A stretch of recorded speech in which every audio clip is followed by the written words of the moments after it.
Ladies and gentlemen, the North Carolina student athletes and coach are on their way if you want to make your way into the post-game interview area. Thanks.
Ladies and gentlemen, a couple housekeeping items as we're getting settled up here. As always, please raise your hand if you have a question. We'll pass around the microphones and state your name and affiliation and ask your question. What we'll do first, as everyone's getting settled, joined by head coach Roy Williams, Joel Berry, Luke May, and Justin Jackson. We will start with a statement from Coach Williams, and then we'll take questions for the student athletes. We'll dismiss them, and then we'll continue with Coach. Coach Williams, if you would, please. Okay, we feel fantastic being here. I was a little frustrated with the way we played in the middle of the second half. And the first half, we shot the ball great, make a bunch of threes. In the second half, we're 1 for 7. Sometimes it's fool's goal, but we were sensational shooting the ball in the first half, Joel and Justin and Luke. And what Luke did today, we see a lot in practice. And he's had one game this year, we had 15 rebounds. He's made some threes in the game, but today he even got one to bounce and crawl up from under the rim and go in. But that was a big lift for us. Isaiah's in foul trouble. Tony got 2. Tony and Isaiah both had 2, and then Kennedy got his second right before the end of the half. But Butler just keeps coming at you, and I'm thrilled with this group, thrilled what they've accomplished. Was not thrilled for about 6 or 7 minutes in the second half. And yet when they got it to, I looked up when Nate, I think it was, went to the free throw line. That was the first time I looked at the score in the second half, and it was 10. And Nate made the free throws, and we'd still let them score more than we wanted, but it was, we're still up here talking with a smile on our face. Questions for our student athletes, please. Down here in the front. Brett Friedlander, North State Journal, for Joel and for Justin. When you get the contribution that Luke gives you today, how much more dangerous does that make you guys as you go along? Yeah, I just think it's different when you have a guy that can step out and shoot threes. Usually you go against teams where their big man set a pick and then they roll to the basket. And Luke gives us a different look with being able to step out to the three. And I think that opens up the lane a little bit for the guards to be able to penetrate, because we want to get the ball in the post by either pass or dribble, or in the lane by pass or dribble. And but when Luke is in there, you know, it spaces out the floor and it gives us a threat on the three-point line.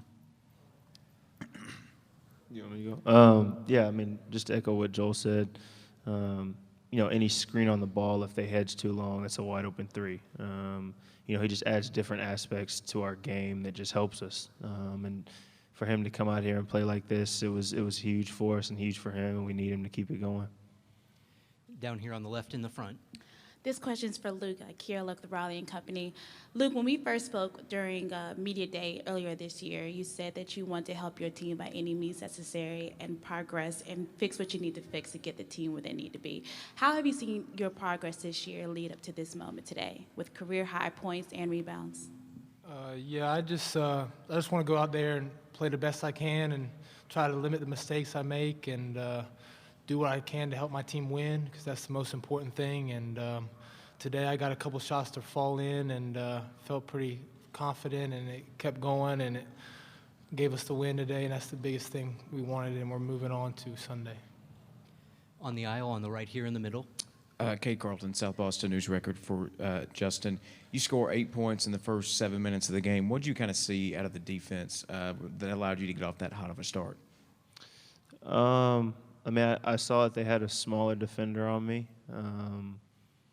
and my teammates were finding me. They were setting screens, and they were just kind of late off those screens. I think second half they did a lot better job of being there on the catch. But to start the game, I just kind of felt like I was moving freely, and my teammates were finding me, and it was just up to me just to step in and knock in the shots. On the far right over here. Devin Walker from NCAA.com. This is for all you guys. Is there any extra motivation this weekend, knowing that last year you were one shot away from winning the national title? Joel, you want to take that one? Yeah, I think there's a little motivation, and you know, we always think about last year, regardless of you know, the game. I mean, we got to where we wanted to get. We just, you know, didn't finish it, but I mean, it's always on our mind. But just regardless of that, you know, we go into each and every game just thinking about that game, and we can't look too far ahead. You know, we got to play the game that we're about to play, and so you know, it's a little motivation there, but we got to be able to play Sunday to be able to get to where we want to get. So We got time for one more for our student athletes right here in the front. Justin, they had I think a 9-2 run to cut that 16-point lead midway through the first half, but you guys answered with 12 straight points and kind of got it back again. What was different today compared to some of the other games here in the postseason? You guys have let some big leads get away. I mean, we didn't want to lose. You know, for us, we got by with very little room against Arkansas. And so for us, I mean, we had that lead. We know it's a game of runs, and Butler's a good team. They're going to keep on coming at you. But for us, we tried to stay focused and, you know, stay poised, as Coach would say, and just continue to play. And, you know, I felt like we did that today, and we came out with it. Okay, gentlemen, thank you. We'll go ahead and dismiss you, and then we will continue on with questions for Coach Williams. In the back middle, right on the left. Coach Williams, which one, Terry Davis, Tri-State defender, which team would you match up better against, Kentucky or UCLA? Oh, it's a good question that I'm not equipped to answer right now, because I haven't watched tape on either team, and this is nothing different. In the regular season, I always make sure that I take the tape the day before we play. I've seen bits and pieces of UCLA. Needless to say, we played Kentucky, and they scored 3 more points than we did, and we didn't play very well on the defensive end, and Malik led us up for 47. But I've only seen 3 or 4 different stretches in some of the UCLA games, but that's what tonight and all day tomorrow is for. We'll go here, front row on the far left. Roy, Adam Kilgore with the Washington Post. You've played Luke here and there. You know, even going back to last year, he's had a bigger role this year. But how much of that is so he's like prepared for when he does have to play a bigger role like he did tonight? You know, he's prepared. Last year he sat in my office and told me he's going to work harder than anybody on our team in the offseason. And, you know, we don't give him grades, but he's, what was that Bum Phillips said about Earl Campbell, who's not at the top of the class. It's very small. It doesn't take long to call the roll. Well, that's the way it is with Luke. I mean, he works exceptionally hard. He's a good shooter. He has good savvy. He had one game this year, I think it's Florida State. He had 15 rebounds, so he's been able to help us. And he really does provide a lot of headaches for the starting five during practice almost every day. But yet at everything we do, always switch him over so he plays with those guys a little bit as well. But he can shoot the ball. He can rebound the ball. Got to get him to be a little bit better defensively. And one time he shot his little jump hook when he had Kennedy underneath the basket with nobody guarding him, so he's got to see his teammates. But he's got a big role with our team, and I think it'll just get bigger and bigger over his career. We got 4 more in the queue, starting right over here on the right. Kate Carlton, South Boston News Record. They kind of threw a zone on you about midway through the second half of play, and you went into a bit of a lull offensively. What did they do to slow you down offensively with that zone? We didn't move as well as we wanted to move. In the first half, we make all those shots. In the second half, we're 1 for 7 from 3. We got good shots inside. We made some layups. Joel made some. Kennedy made one inside. Seventh Woods made a nice pass to Isaiah, and he got one inside.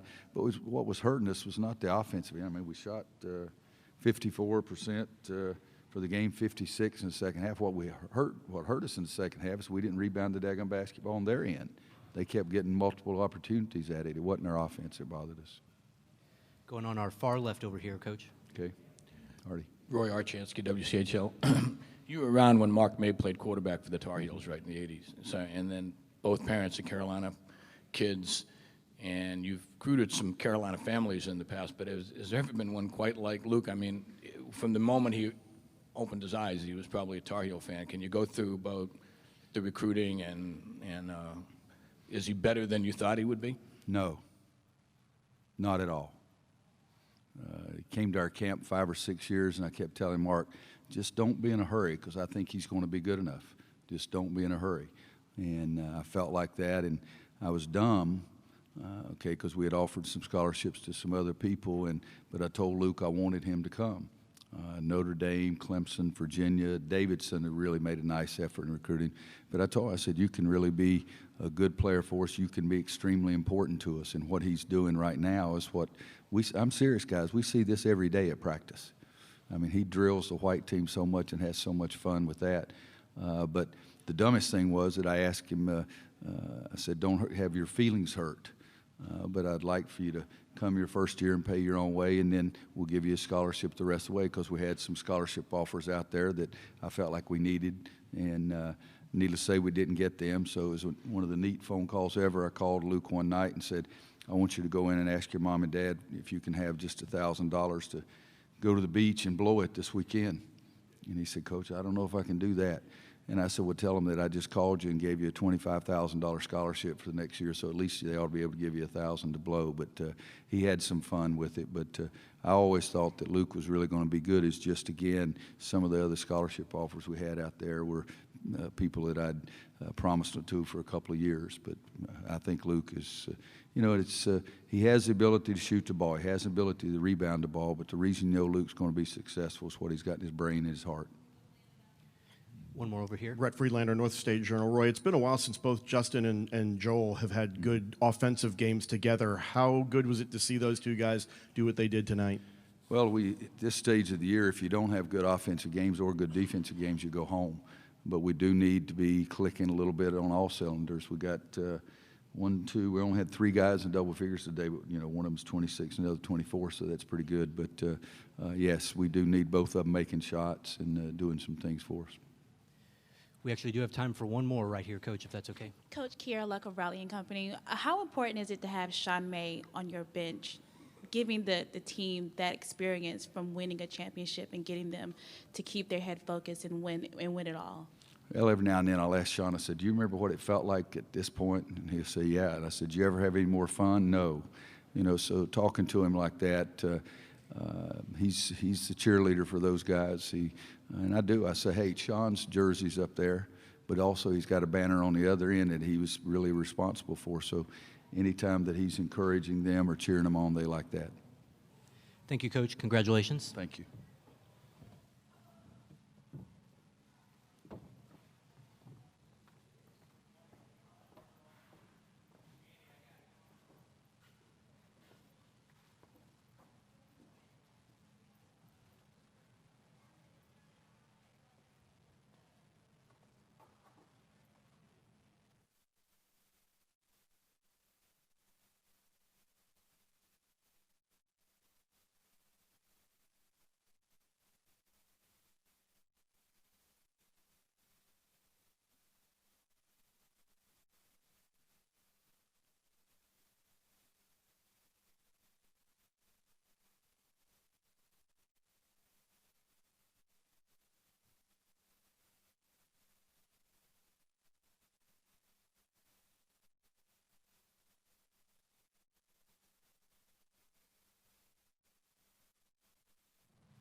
Savage.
And ladies and gentlemen, we are now joined by Butler head coach Chris Holtman and student athletes Andrew Schrabis, Keithan Savage, Avery Woodson, and Tyler Lewis.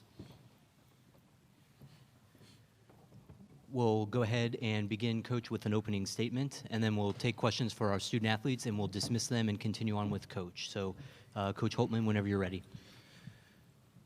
A lot of credit goes to North Carolina. I thought they played exceptionally well. And obviously, we have tremendous respect for Coach Williams and their team and wish them well. I thought they were terrific tonight.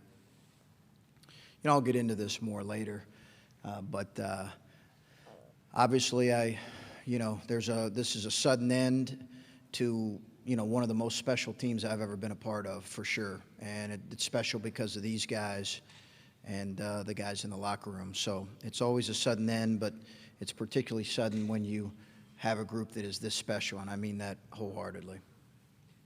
Questions for our student athletes, please.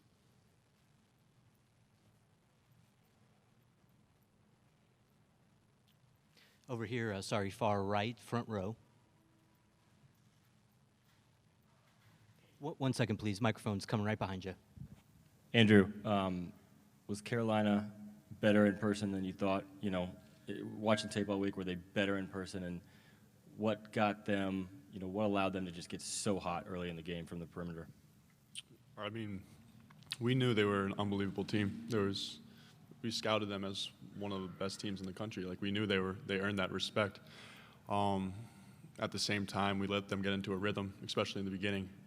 And when you let a team like that feel good about themselves, it's tough to get them out of that with how many talented guys they have on their team. And also, they answered every run that we had. They had some type of big shot that they knocked down. So, give credit when it's due. They played unbelievably tonight. Anything else for these gentlemen up here? Okay, guys, that's it. Thank you very much.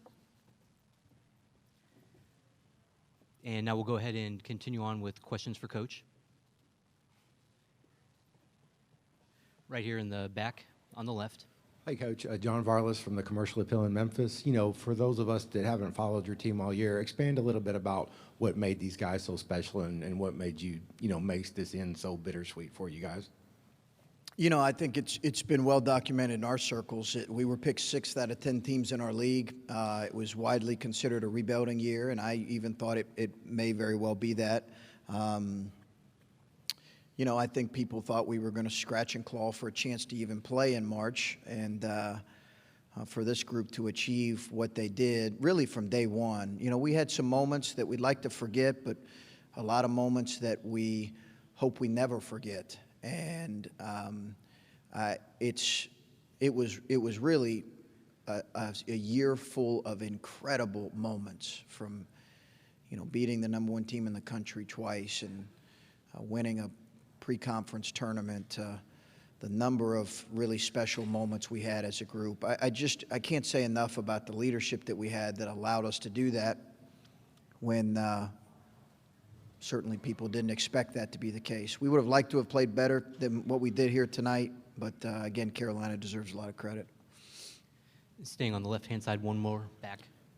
Terry Davis, Tri-State Defender. Coach, I know it was a hard loss, but what can you take from this season and take it to next season with some great wins you had this season to take into a successful season next season? Yeah, I think we'll be reminded of the things that helped us achieve what we achieved, a 4 seed, a Sweet 16 berth. I think there's some really good moments that we need to reflect on is what allowed us to do that. We had a very unselfish group, a group that was agendaless, and a talented group. And when you have those pieces, I think that allows you to do some things. So, we're fortunate to be a part of a program that's used to, tremendous success and a terrific basketball culture, and hopefully we can continue it. Hey, Chris, Far right, front row. what did you tell the seniors when they walked off the court, and what was going through your mind? I just didn't want it to end, and I didn't, you never anticipate an ending, Zach, but I didn't want it to end like it did. I told them what I told them is I wished that I could have helped them get to the next round. And I loved them and was sorry I wasn't able to make that happen. Staying over there on the right. Coach, were you happy with the looks that you got in the first half? Yeah, really happy with the looks for the most part. Not happy with our just stuff defensively. We just didn't have enough stuff the entire night. But we knew we were going to have to make some perimeter shots to give ourselves a chance. We knew that going into the game. that we were going to have to make some. They were going to give us some clean looks, and we were going to have to make them, and we just didn't. We've got time for a couple more on the left here in the back row. Coach, talk about the play of Andrew and how special he's been for this team this season. Andrew Travis has been unbelievable the whole year. Unbelievable. He's a warrior in every sense of the word. He's a terrific teammate. He's grown in his leadership. I challenged him, and he's responded. Coach Johnson's challenged him. He's had an incredible year in his leadership and his play on the floor. Anything else for Coach? Okay, Coach, thank you very much. Okay.